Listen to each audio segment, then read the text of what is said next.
তো আমরা অনেকটাই চিন্তিত রয়েছে। কিছুদিন আগে বর্তমান সরকার তারা যে করিডোরের কথা, মানবিক করিডোরের কথা বলেছেন, বাংলাদেশ 18 কোটি লোকের দেশ। আমরা জানি না, জনগণ জানে না, কোনো রাজনৈতিক দল জানে না, জনপ্রতিনিধিরা জানে না কি ধরনের করিডোর এটি হবে, এর লক্ষ্য কি। আমরা কি নতুন কোনো যুদ্ধে জড়িয়ে পড়তে যাচ্ছি? এই সম্পর্কে তো রাজনৈতিক দল সমূহের সাথে বসে সরকারের আলোচনা করা উচিত ছিল। কিন্তু দেখি যে পররাষ্ট্র উপদেষ্টা এক কথা বলেন, প্রেস সচিব অন্য এক কথা বলেন, কেউ বলেন যে হ্যাঁ চুক্তি হয়েছে, তবে চুক্তির শর্তসমূহ প্রকাশ করা যাবে না।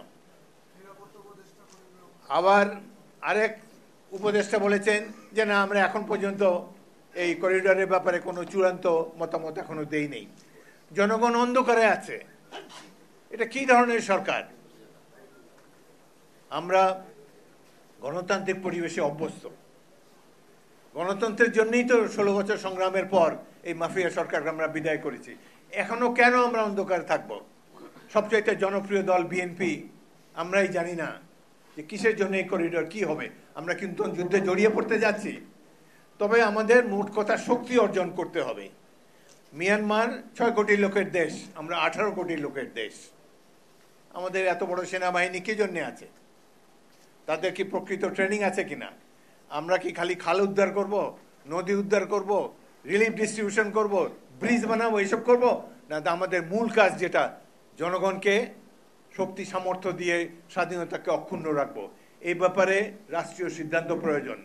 এবং আমাদের যেটি অত্যন্ত প্রয়োজন, এই দেশের একটা ভাইব্রেন্ট ইউথ জেনারেশন আমরা এখন দেখতে পাচ্ছি।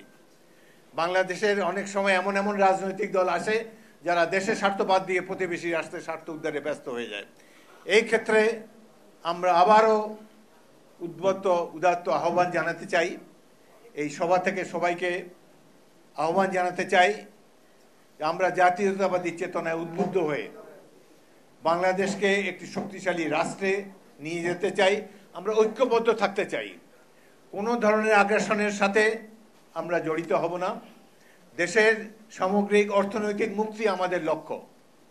এই লক্ষ্য অর্জন করতে হলে আমাদের এই অ্যামেচার সরকার বাদ দিয়ে একটি নির্বাচিত সরকার দরকার, এবং যারা প্রকৃত অর্থে জনগণের স্বার্থের জন্য রাজপথে নামতে সদা প্রস্তুত থাকবে। এবং এই ইয়ং জেনারেশন হবে আমাদের এই স্বাধীনতা সার্বভৌমত্বের রক্ষা কবচ। তো সুতরাং আজকের এই দিনে আমি ফারাক্কা কমিটির আয়োজিত এই সভায় তাদেরকে আন্তরিক ধন্যবাদ জানাই।